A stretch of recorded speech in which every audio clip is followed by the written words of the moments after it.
Hello and welcome to the Met Office 10-day trend. Never mind 10 days, all everyone's talking about at the moment is the next 1 day. Truly exceptional heat coming along for Thursday, record-breaking heat. And then the inevitable thundery breakdown Thursday night into Friday and in some places continuing through the weekend. Now those thunderstorms eventually will lead to fresher air arriving from the west heading into the start of next week. More comfortable, I should imagine, for some people, because this will be far from comfortable. Oppressive heat and humidity rising northwards across the whole of the UK virtually on Thursday, just escaping Western Scotland and Northern Ireland. You can see the reds there. Record-breaking heat on its way. Temperatures rising quickly as that hot air arrives on Thursday morning. Long spells of sunshine as well. Just a bit more cloud there for Western Scotland, Northern Ireland, the far southwest, 1 or 2 spots of rain. Showers and thunderstorms starting to break out there across parts of Wales and the northwest of England. But temperatures on the whole are rising, and they're rising really significantly. 29, 30 Celsius south of Scotland, and then widely into the 30s across much of England, East Wales as well. Mid-30s across much of the heart of England, and the headline number there for London, 39 degrees, breaking the July record for the UK. And there's a 70% chance that we'll get above 38.5, so that would give us the UK all-time record. The 30% chance that we won't beat it is down to the fact that there could be some cloud around that could stop the temperature from rising so quickly.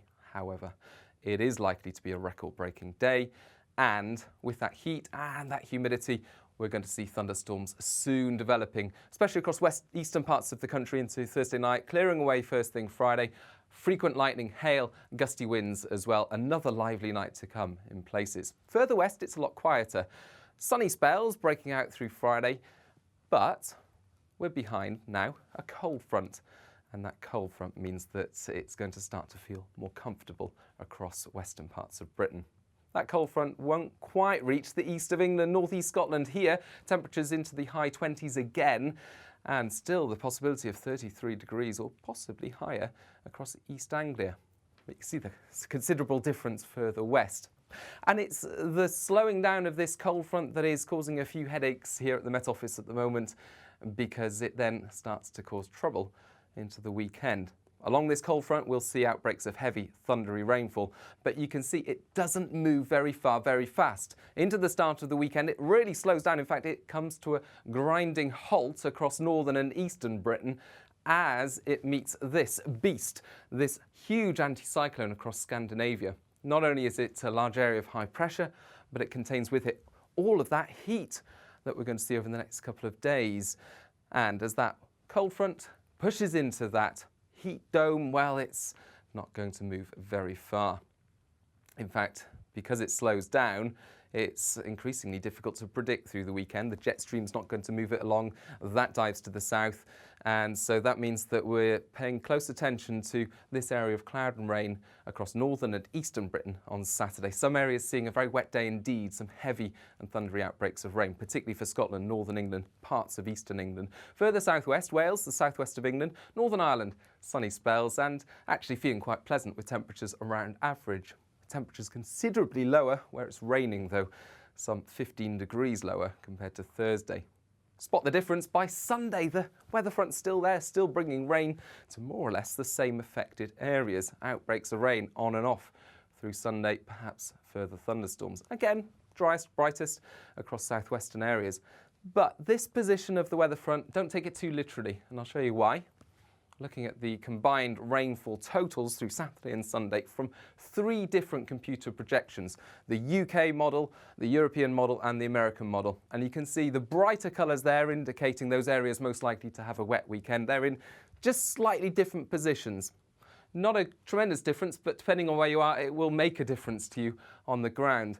Now, the UK model has it a little bit further west, Western Scotland into Northern England, East Anglia. The American model has it much further east, northeast Scotland, North Sea. The European model, the most likely outcome at the moment, we reckon, central and southern Scotland, parts of eastern England seeing a wet weekend, driest further west. So tricky to predict exactly where the heaviest and most prolonged rainfall will be through the weekend, but either way that weather front tends to peter out into the start of next week. It's going to be increasingly affected by the high pressure to the east, and it will just become an area of showers moving away to northern Scotland.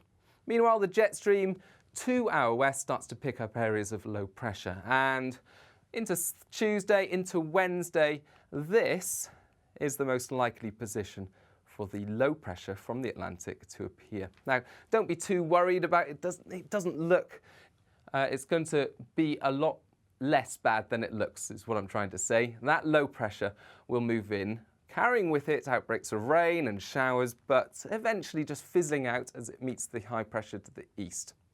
And then by the end of next week, this is the most likely outcome.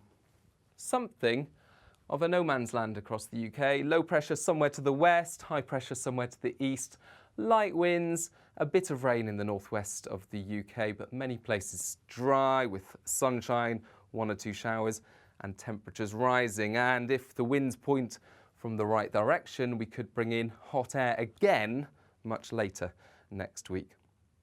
So, to summarise, certainly we're not looking like record-breaking temperatures after this Thursday for at least a week or so. It's going to be considerably fresher. There'll be some rain into next week and showers, particularly Tuesday, Wednesday. Then it turns warmer and drier in many places.